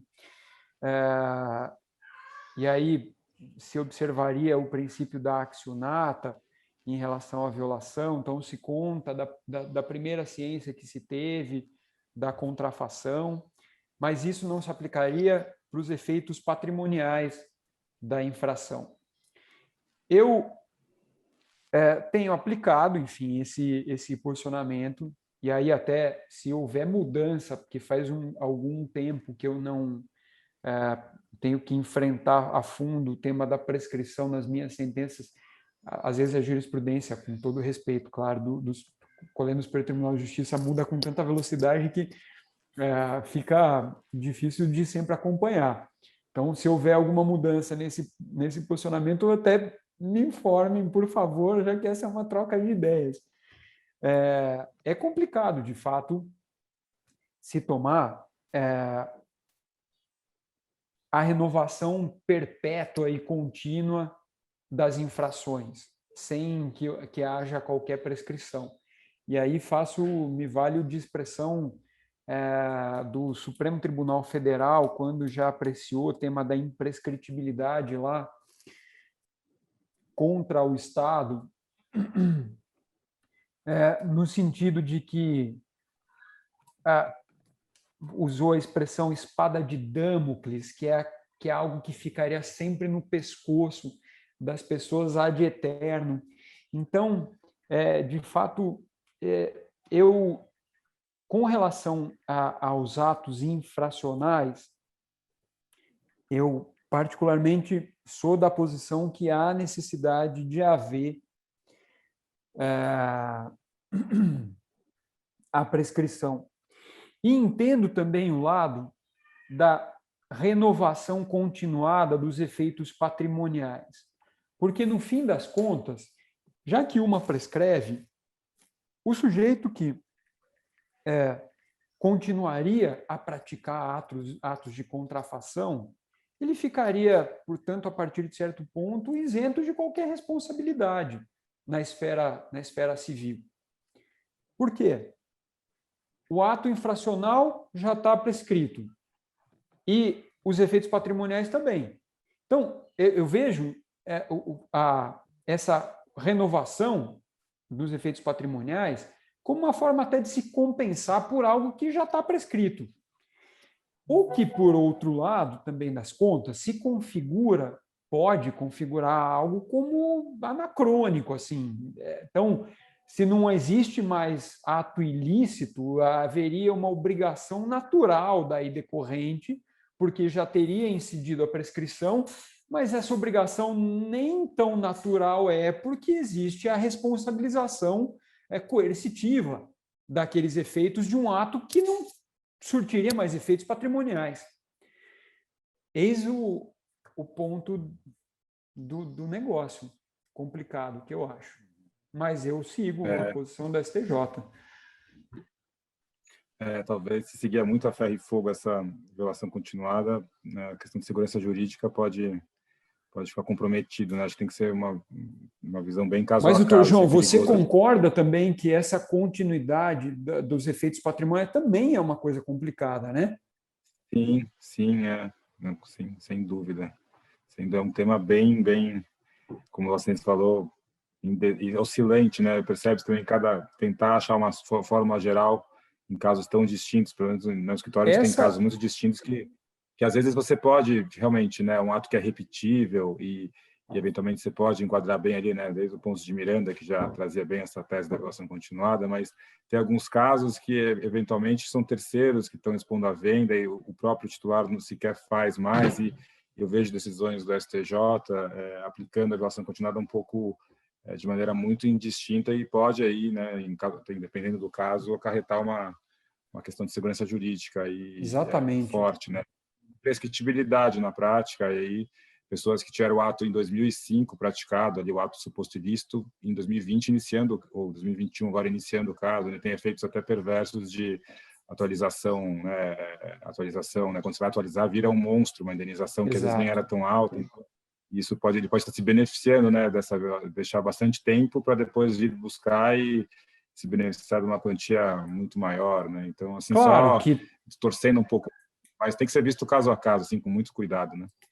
Claro que também há de se aplicar a máxima romana, já de que o direito não socorre os que dormem. Então, é complicado também o sujeito ter ciência de uma infração a um direito de propriedade industrial dele e passar a década sem tomar qualquer providência, né? Sim, perfeito. Mas esse é daqueles problemas que não tem uma solução ideal, não existe solução ideal. Porque são duas obrigações, a obrigação de fazer, a obrigação de pagar, a pecuniária, os desdobramentos delas são distintos, então, de fato, não existe uma solução adequada. Perfeito, excelência. E falando um pouco de tempo no processo, né, e a questão na nossa área de propriedade intelectual, a tutela antecipada, né, as tutelas provisórias de urgência e de evidência são essenciais, né? Acho que Vossa Excelência deve perceber que a grande maioria dos casos são iniciados aí com pedido de tutela antecipada, e seja na maioria das vezes de urgência ou pelo menos de evidência, né? E pelo menos na prática aqui temos visto que todos os juízes aí da empresarial têm sido bastante rigorosos e, vamos dizer assim, restritivos na concessão de liminares, né? Particularmente até em questões de trade dress, que eu acho que é o ponto mais delicado, porque acho que até em marcas eu percebo que há uma ocorrência maior, né, quando tem uma violação bastante evidente, mas em caso de trade dress eu percebo que, né, até por essa questão da perícia, né, que o STJ tem se posicionado pela necessidade de perícia, eu tenho visto que em raríssimos casos vêm sendo concedidas liminares, então eu gostaria de saber se a minha impressão está Não, correta. doutor João. E eu vou ser bastante honesto com relação à análise de liminares de tutelas na matéria de propriedade industrial. A tutela, nessa situação, os senhores bem sabem, ela é bastante drástica, ela é bastante grave. A depender do porte de um agente econômico, se pode inviabilizar praticamente a atividade econômica desse agente. Por isso, a extrema cautela. Existem situações, eu faço isso, os meus colegas também, quando eu vislumbro a grande potencialidade em se deferir uma tutela, antes eu chamo a parte requerida para o processo. Está aí mais uma possibilidade advinda da cooperação para que ele se manifeste antes de dar uma medida drástica, como a cessação da comercialização de certo produto, o recolhimento de mercadorias, porque isso é, de fato, muito, muito complicado, muito drástico, a medida é muito drástica. Daí a extrema cautela. Com relação ao trade dress, o que amarra bastante é justamente a necessidade da realização da perícia. E esse é um entendimento muito consolidado pelo Superior Tribunal de Justiça. Nessa situação, por mais que eu, como uma pessoa comum, um leigo, e a análise da tutela, na análise da tutela, o juiz atua como um consumidor qualquer, em que há uma comparação visual de dois elementos.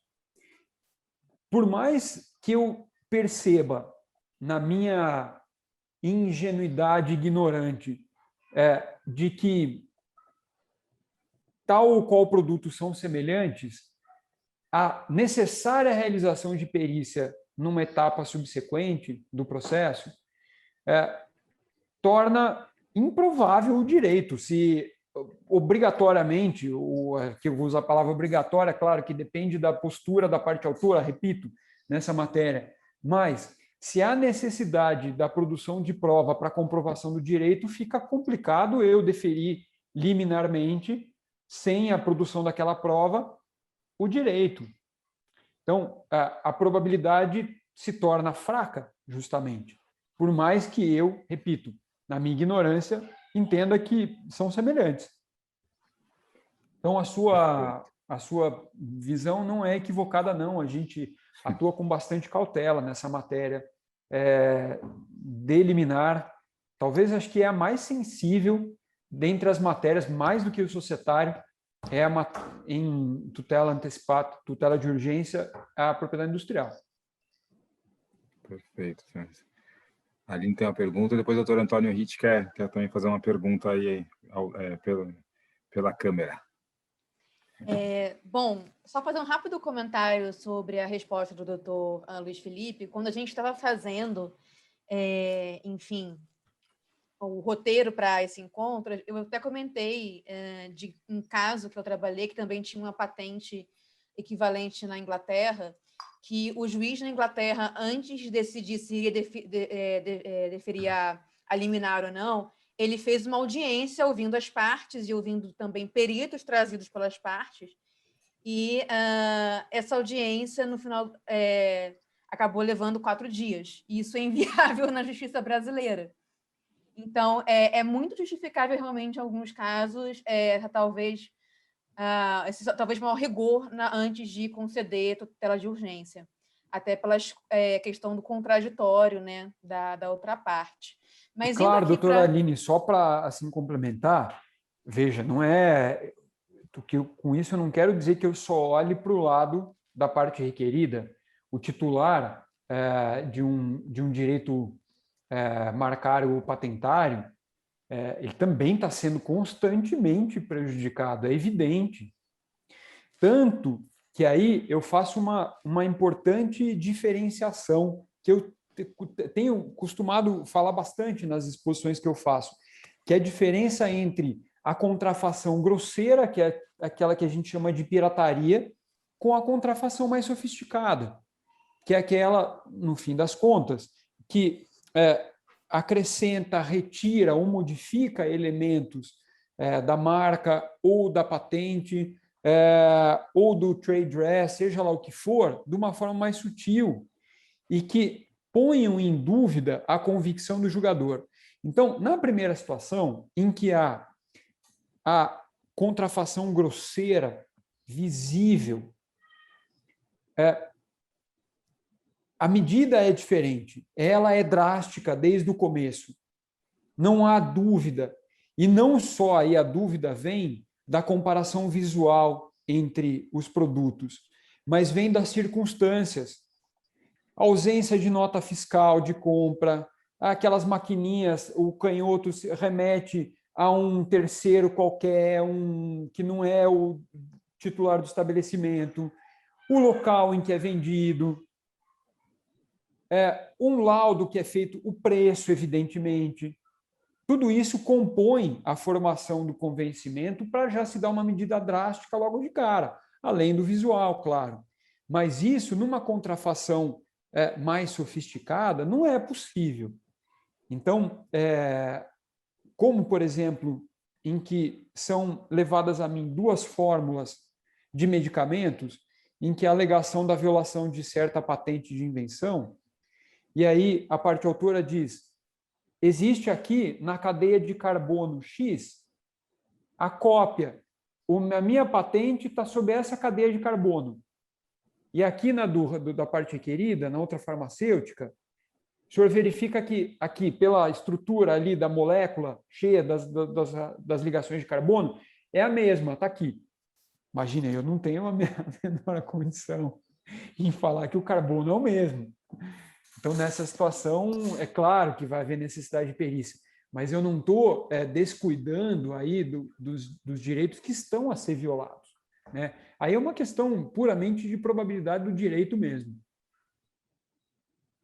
Perfeito. Mas indo para um assunto que também dá muito pano para manga, recentemente, né, houve um acórdão do STJ referente à competência das varas da Justiça Comum para decretação incidental, obviamente, de nulidade de patente.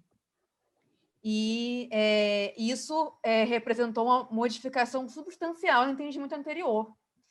Então, nós gostaríamos de perguntar a Vossa Excelência qual a sua opinião sobre o assunto. Bom, eu sempre gostava de esperar a decisão da Márcia nos meus processos. Porém, agora nem sempre isso é possível. Eu já tenho que decidir. Bom, complicada a resposta, viu? Assim, de início... Não precisa se dar, não precisa também ser, você não fique... Se tiver opinião pessoal também, só não tem... Eu tenho seguido agora, no fim. Apesar de ainda não ser um posicionamento consolidado, mas ficou ainda só para invenção e para desenho industrial, as marcas e os modelos de utilidade estariam fora. A gente precisa... Eu confesso que eu ainda não fechei um posicionamento a respeito, viu? Essa vai ser daquelas experiências que a gente vai tentando, errando e acertando até formar uma convicção.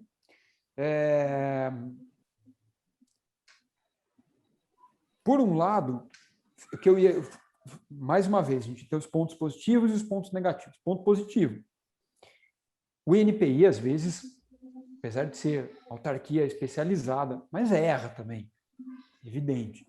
Então, existem, falando para as marcas, existem registros de certas marcas que eu fico, como é que isso foi registrado? Não é possível. Então, peguei um caso até recente que houve o registro da marca Pomba da Paz para a área de culto, de igreja. Assim, algo meio inusitado, porque as religiões amplamente se valem da figura da pomba e muito mais da palavra paz para designarem suas atividades. E, salvo engano, era marca nominativa ainda, não era mista. Então, veja, nessa situação, é possível aí que a Justiça Estadual já corrija esses desvios que são evidentes, né? De maneira a se acumular tudo para a federal. Por outro lado, então esse é o ponto positivo. Por outro lado, ponto negativo, pode ser que isso traga insegurança jurídica, já que a Justiça Estadual estaria, ainda que incidentalmente, para certa relação jurídica, negando eficácia ou vigência ou validade, seja lá o que for, a um ato da administração pública federal.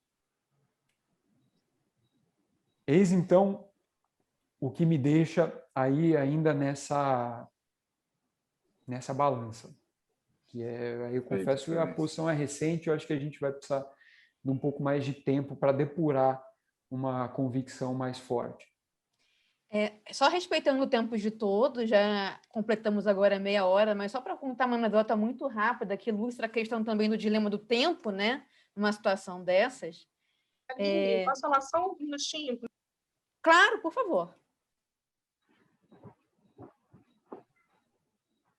Pode falar. Felipe, só um recadinho. Eu acho que você devia continuar esperando, tá? Ninguém perguntou a minha opinião, mas eu dou. Doutora Márcia, precioso ouvir. Quem julga nulidades é a doutora Márcia. Mas, Márcia, eu também só acho. Brincadeira. Não, mas eu acho isso traz muito mais segurança no fim das contas, sabia? Eu acho também. O problema é quando essa espera acaba se prolongando no tempo. Hoje em dia, com as especializadas no Rio, principalmente, né, nas várias federais especializadas em PI, o tempo melhorou muito, o quesito tempo. Mas a anedota que eu iria contar é justamente em relação ao quesito tempo, porque eu me deparei com um caso de uma ação de nulidade de patente, que a patente havia... a ação de infração da patente tinha sido ajuizada em 1984, parênteses, eu nasci em 1986, ou seja, a ação foi ajuizada antes de eu ter nascido, e a ação de nulidade continuava rolando na Justiça Federal, porque a decisão original do Tribunal Federal de Recursos tinha sido anulada em algum momento, e o caso continuava tramitando e, tanto quanto eu saiba, o caso não terminou completamente porque a autora da ação, que era a Telebrás, ela acabou sendo sucedida pela privatização do sistema de tele do Brasil, e havia uma discussão sobre quem ficaria como o polo ativo. E nisso a ação de infração da estadual parada, aguardando a decisão da Justiça Federal. Claro que esse é um exemplo extremo, mas que ilustra bem o perigo também de se esperar. Pois é, esse é o aspecto positivo, mas a gente volta, né, naqueles dilemas do direito, especificamente na nossa área. De um lado, se ganha com eficiência em certa relação, na solução de certa relação, certo litígio, certo conflito. Por outro, isso pode gerar instabilidade jurídica, porque para o registro ou a patente não vale, para os demais ela continua valendo e por aí vai.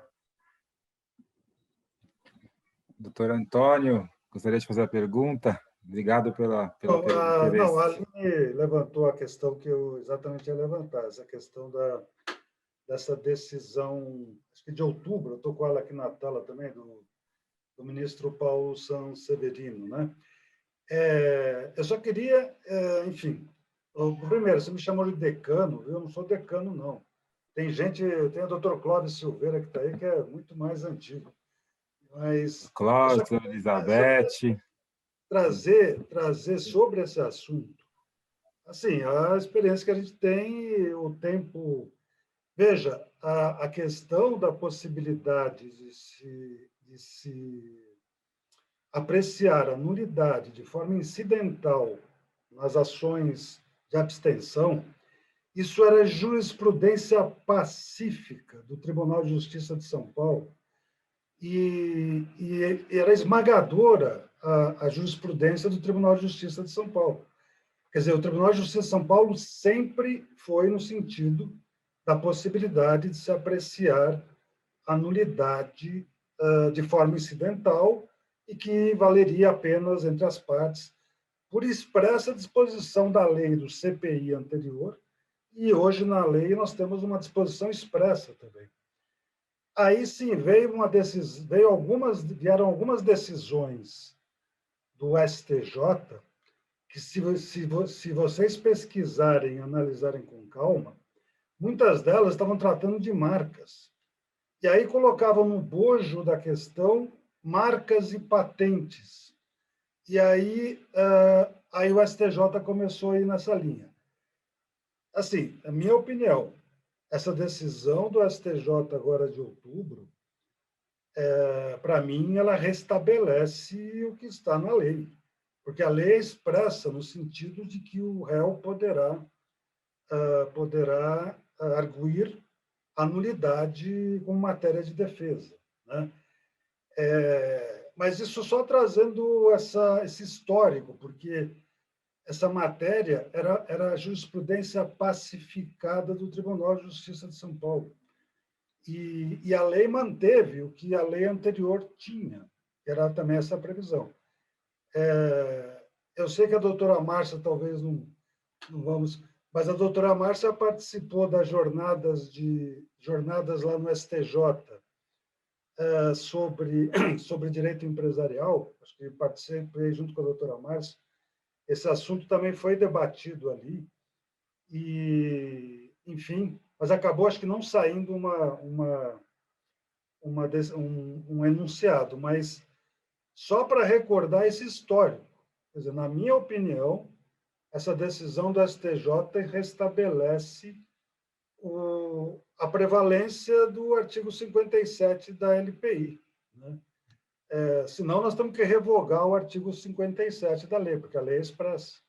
Não sei, só para colocar debate esse assunto, que eu acho que é importante, sim, e essa decisão realmente ela traz uma mudança do STJ bastante forte, né? Não sei que o doutor Luiz Felipe... Verdade, doutor Antônio.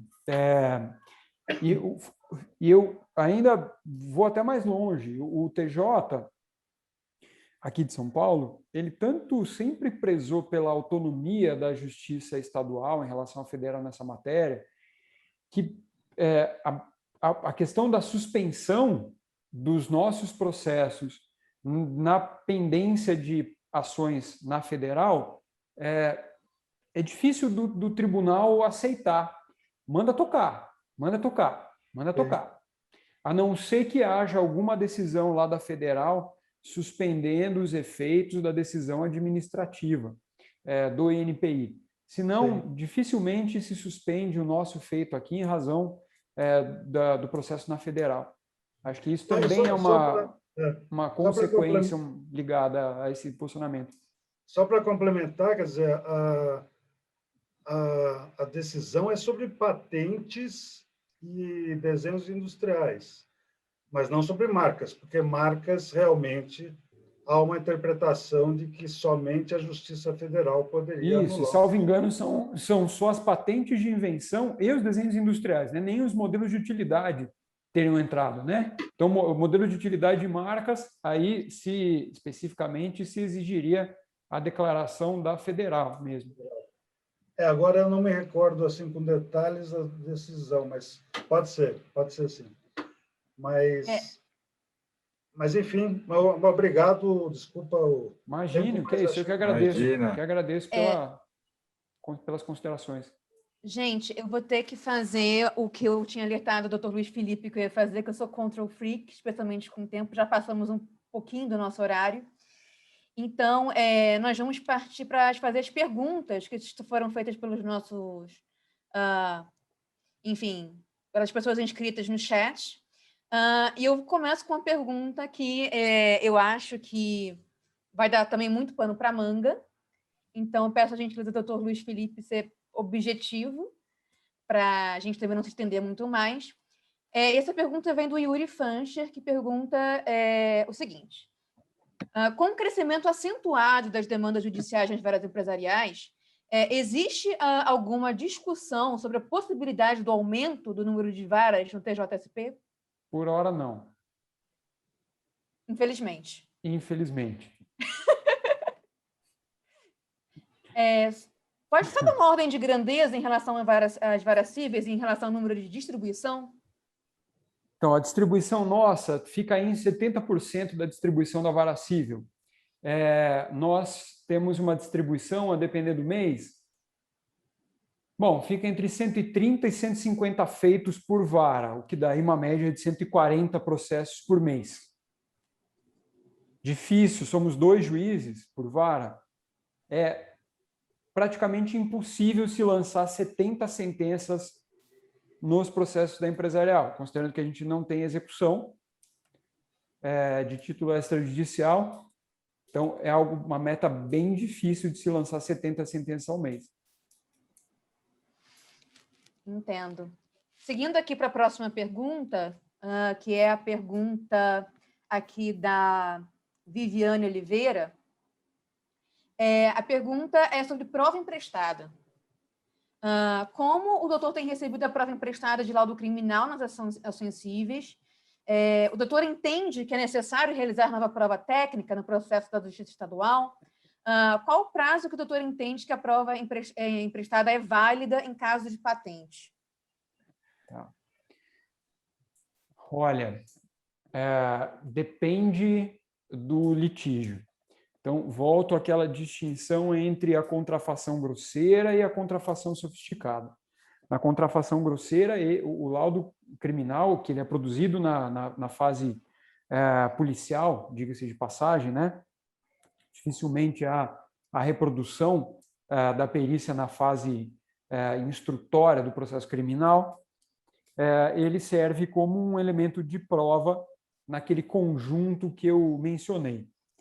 Por outro lado, nas infrações de patente, especificamente, eu aceito apenas se ambas as partes concordarem, o que é, portanto, impossível, quanto à utilização daquilo lá. Primeiro que aí não é precisamente uma prova emprestada, porque na esfera criminal, a justiça pública, né, o Ministério Público,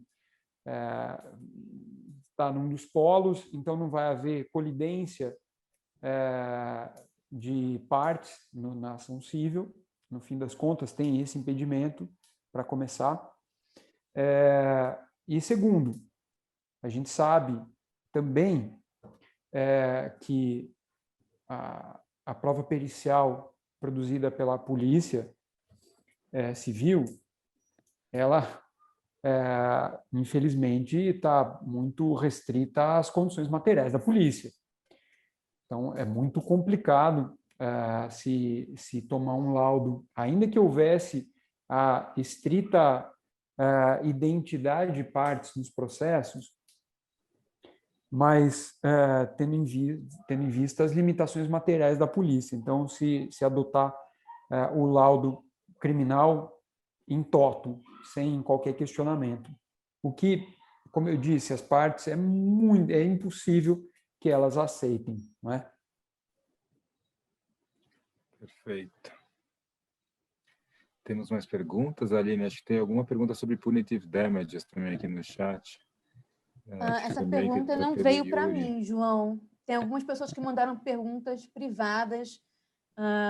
Eu recebi uma do Yuri, muito mais questão de discussão doutrinária e jurisprudencial, né? Ele narra aqui sobre possível caráter punitivo da indenização, atitude de danos morais, e mencionando-se alguns casos de estudo do punitive damages do direito norte-americano. Ele queria saber as considerações do Dr. Felipe sobre, breves considerações sobre esse tema, considerando que o infrator acaba muitas vezes podendo, mesmo perdendo uma ação judicial, ganhando do seu ponto de vista econômico, né? Porque às vezes o dano que ele paga, se for só, né, aquela premissa do direito civil de o dano, né, a extensão do dano só ali, então talvez no final das contas ele pagaria o que se pagaria por uma licença, por exemplo, né? Então talvez acho que nesse contexto que o Yuri pergunta a opinião de Vossa Excelência sobre esse tema. Caráter punitivo. No fim das contas, a maior sanção que se tem nessa área da PI é a abstenção, não é? A abstenção ela muito poderosa, muito mais do que as consequências econômicas do próprio ato infrator. Então, no fim das contas, o que traz maior efetividade à proteção de certo direito de propriedade industrial é justamente a abstenção. É assim que eu enxergo a situação. Perfeito, Excelência. Eu acho que as perguntas do chat já acabaram, pelo menos as que eu recebi. Não sei se você recebeu mais alguma em privado, João. Não, acho que essa eu tinha visto aqui, que foi a que passou, não sei se alguém mais... Todas foram contempladas aqui, Aline. Algumas, inclusive, foram respondidas ao longo, né, do nosso bate-bola com o Dr. Luiz Felipe.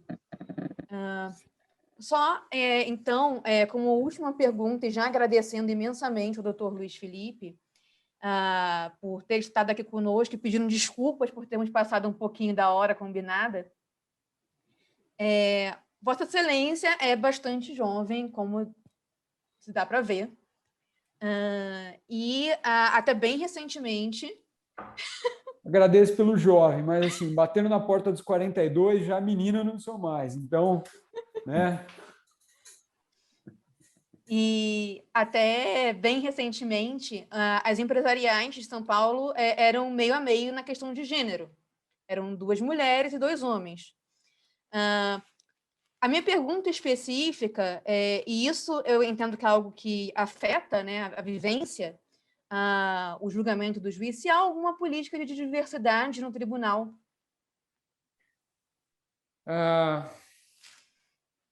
Bom, aí já para deixar muito claro, não falo pela instituição de forma alguma, são impressões pessoais aí. O tribunal tem alguns programas relativos à diversidade e cito 2. Um já antigo e de bastante sucesso, que é aquele voltado para mulheres vítimas de violência doméstica, em que há, ainda que de forma colateral, mas existe a discussão de gênero, mas o foco é a violência que as mulheres acabam sofrendo no ambiente doméstico. E mais recentemente agora existe um grupo de discussão sobre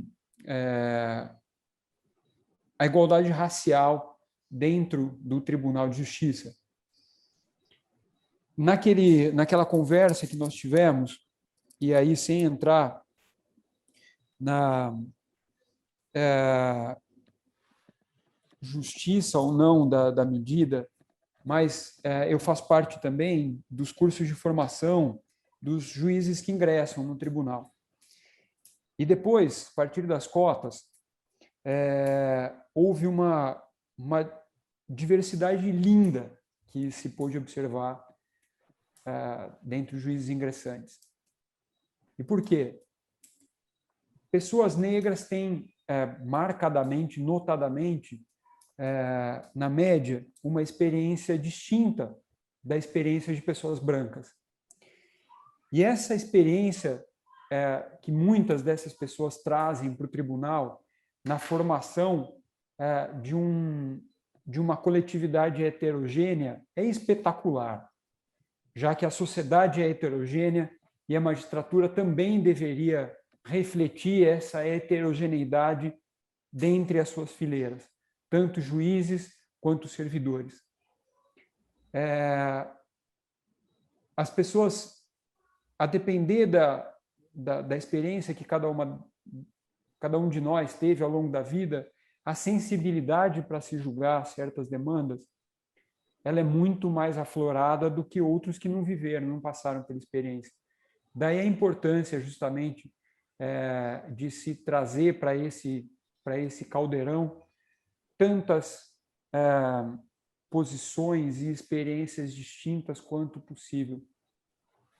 Ainda pouco tímido, mas também vejo como um avanço nessas discussões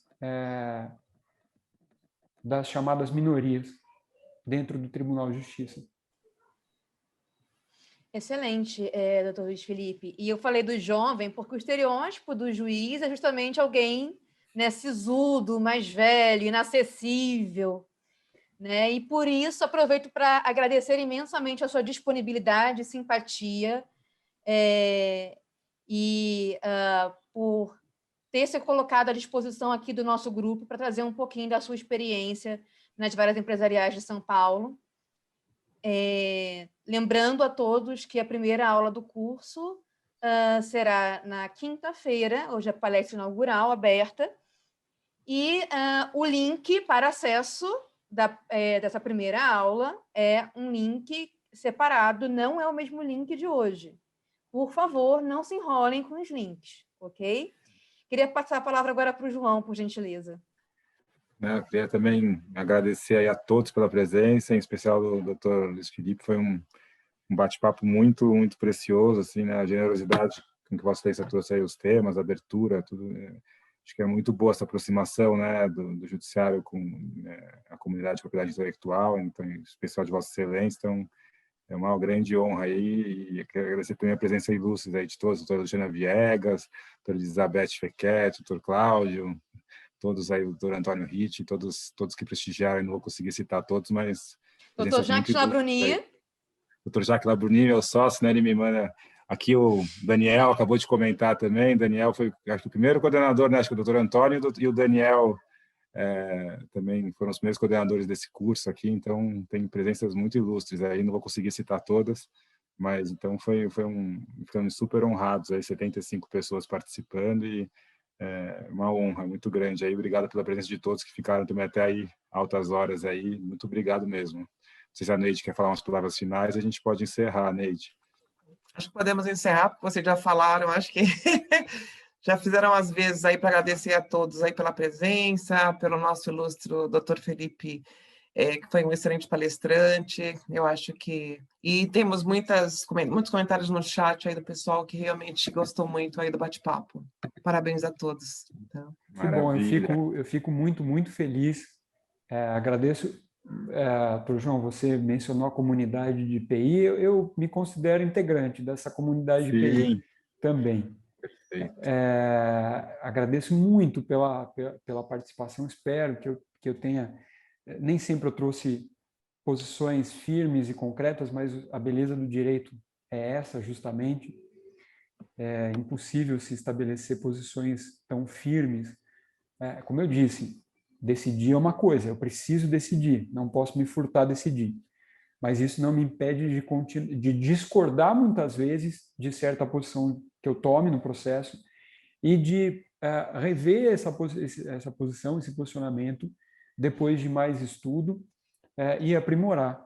E esse é um ambiente propício para isso também. Além dos livros, a conversa, evidentemente, traz amadurecimento e evolução. E daí porque eu fico muito feliz de ter participado, ter falado um pouco da minha experiência como juiz para vocês, e agradeço demais, mais uma vez, pela oportunidade. Agradeço a doutora Márcia também, doutora Márcia, não falei seu nome, mas acompanhou a aula toda e teremos a oportunidade de ouvir a doutora Márcia aí logo mais. Vou mandar tudo lá para você então, tá bom? Caminho direto. Muito bom. Então, tá bom. Doutora Márcia também é do curso de formação de juízes, só que é dos juízes federais. Muito bom. Gente, mais uma vez, muito obrigada a todos. A primeira aula será comigo. Peço que, por favor, não se atrasem, porque eu serei pontual, ok? A aula vai começar às 6h30 da tarde. Tá bom? Muito obrigada a todos. E quem tiver qualquer dúvida sobre o curso, por favor, Secretaria da ASP. Tá bom? Muito obrigada. Boa noite a todos. Tchau, pessoal. Aí. Boa Se noite. cuidem. Boa noite. Fiquem bem. Boa noite, pessoal. Obrigada. Boa noite. Boa noite. Parabéns, Tchau, tchau. Boa noite. Boa noite. Boa noite a todos. Boa noite a todos. Boa noite. Boa noite.